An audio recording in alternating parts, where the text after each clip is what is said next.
Voici un sacré mystère. Tu as sans doute déjà entendu parler du Grand Canyon, mais pas de son secret le plus caché. Laisse-moi t'expliquer. Le Grand Canyon est comme un livre d'histoire de la Terre, où l'on peut remonter le temps rien qu'en regardant les couches de roches. C'est ce que l'on obtiendrait en laissant couler l'eau pendant 1 milliard d'années, à peu près. Mais voici le problème. 1 milliard d'années de roches ont disparu sans laisser de traces. C'est ce qu'on appelle la Grande Discordance, et elle déconcerte les scientifiques depuis plus de 150 ans. Une équipe de géologues de l'Université du Colorado pourrait avoir une explication à ce cas. Ils pensent que les roches ont été emportées dans l'océan lors de la rupture violente de l'ancien supercontinent de la Terre, Rodinia, il y a environ 700 millions d'années. Le bouleversement a été si intense qu'il a entraîné la disparition de roches et de sédiments du Grand Canyon, laissant derrière lui une énorme lacune dans les archives géologiques. Cette même équipe de scientifiques s'est rendue dans le Grand Canyon et a utilisé une méthode sophistiquée, la thermochronologie, pour étudier l'histoire du réchauffement des roches. Ils ont découvert que la Grande Discordance pourrait être encore plus complexe encore qu'on ne le pensait. Il s'avère que les moitiés est et ouest du Grand Canyon ont pu subir des changements géologiques différents au cours du temps. Cela signifie que les bouleversements ont pu déchirer les moitiés est et ouest du Grand Canyon de manière distincte et à des moments légèrement différents, créant ainsi la Grande Discordance.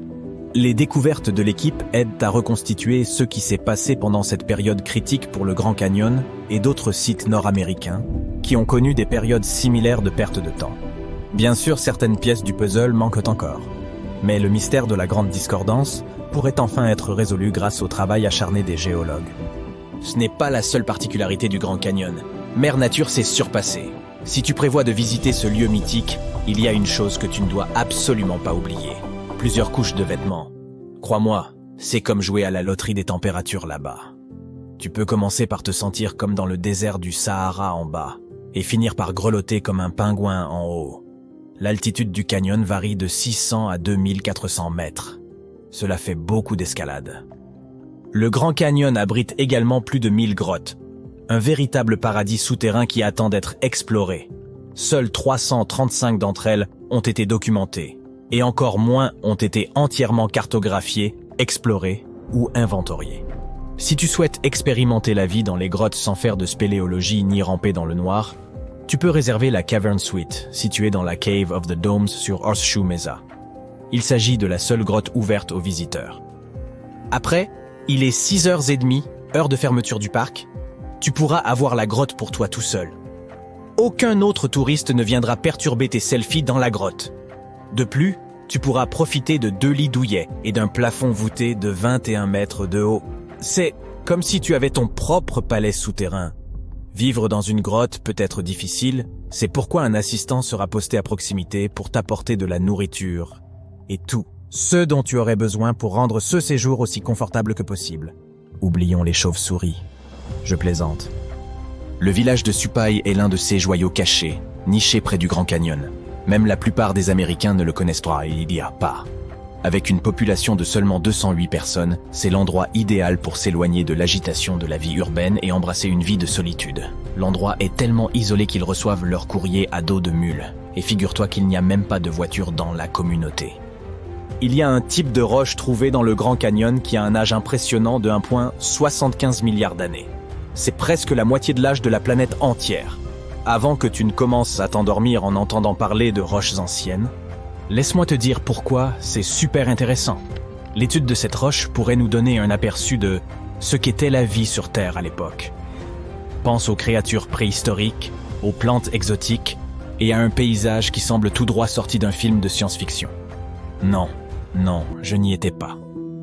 La roche du Grand Canyon est encore plus vieille que moi, ou que tout ce que l'on trouve dans les roches marines ou volcaniques du monde entier. La prochaine fois que tu te promèneras dans le Grand Canyon et que tu tomberas sur un vieux rocher ennuyeux, rappelle-toi qu'il pourrait détenir la clé qui te permettra de percer les mystères du passé de notre planète. As-tu déjà vu l'emblématique Horseshoe Bend, coup d'enfer à cheval, du canyon dans le sud-ouest? La façon dont le fleuve Colorado a érodé la roche au fil des siècles pour créer une forme aussi spectaculaire est tout simplement incroyable. Il est toutefois important de se rappeler que rien n'est éternel. Même si nous aimons beaucoup le Horseshoe Bend, les forces de l'érosion sont trop puissantes pour être arrêtées. Le fleuve Colorado continuera de faire son œuvre, érodant les parois du canyon et modifiant le paysage au fil du temps. N'oublie surtout pas de réserver une excursion pendant qu'il est encore possible de visiter le canyon. Qui sait, peut-être qu'un jour il deviendra un méandre coupé comme The Rincon dans l'Utah. Et tu regarderas les photos que tu auras prises et tu diras « Tu te souviens quand nous avons vu le Horseshoe Bend ?» Et tu seras alors vieux, je veux dire, vraiment vieux. Si tu te rends au Grand Canyon, ne manque pas de t'arrêter aux chutes d'Havasupai. Il faut cependant faire un peu d'effort pour y arriver. Le voyage peut être long, mais la récompense est une eau bleue cristalline et des chutes totalement inattendues et à couper le souffle. Les chutes sont situées près du village de Supai, dont je t'ai parlé précédemment, une petite communauté isolée de la réserve indienne d'Havasupai. C'est une excellente occasion de nouer des liens avec les habitants et de découvrir leur culture unique. Avant de prendre ton sac à dos et tes chaussures de randonnée, tu dois savoir quelques petites choses. Le terrain est administré par la tribu des Havasupai et se trouve donc en dehors de la juridiction du parc national du Grand Canyon. Cela signifie que tu dois prévoir et réserver une place dans le camping Havasupai si tu souhaites y passer la nuit. Alors oui, le Grand Canyon porte bien son nom. Il est certainement grandiose, impressionnant et tout un tas d'autres adjectifs. Époustouflant me vient à l'esprit, mais il y a quelque chose d'encore plus grand dans l'espace. Mars possède son propre réseau de canyons qui fait passer notre Grand Canyon pour un simple fossé. Il s'agit de Valles Marineris, à ne pas confondre avec Pasta Marinera, et il s'étend sur plus de 4000 km. Cela représente presque un cinquième de la circonférence de la planète rouge. Tu peux imaginer un voyage à travers ce gigantesque canyon. Tu pourrais commencer à l'ouest dans une région de vallées labyrinthiques et finir dans le terrain chaotique près du bassin de Kraïsé-Plounichu. C'est comme si tu traverserais tous les États-Unis en voiture. Mais revenons à Valles Marineris. Il est si grand qu'on peut la voir depuis la Terre à l'aide d'un télescope. Il ressemble à une cicatrice sombre à la surface de la planète. Valles Marineris présente de nombreuses caractéristiques qui nous donnent des indices sur la façon dont il s'est formé. On y trouve des fosses d'effondrement, créées par des eaux impétueuses, des inondations massives et des infiltrations le long des parois des canyons. Autant d'éléments qui suggèrent la présence d'eau à un moment donné de l'histoire martienne. Des fissures dans la croûte, des falaises et des murs, ainsi que des glissements de terrain ont également contribué à la formation de ce vaste canyon.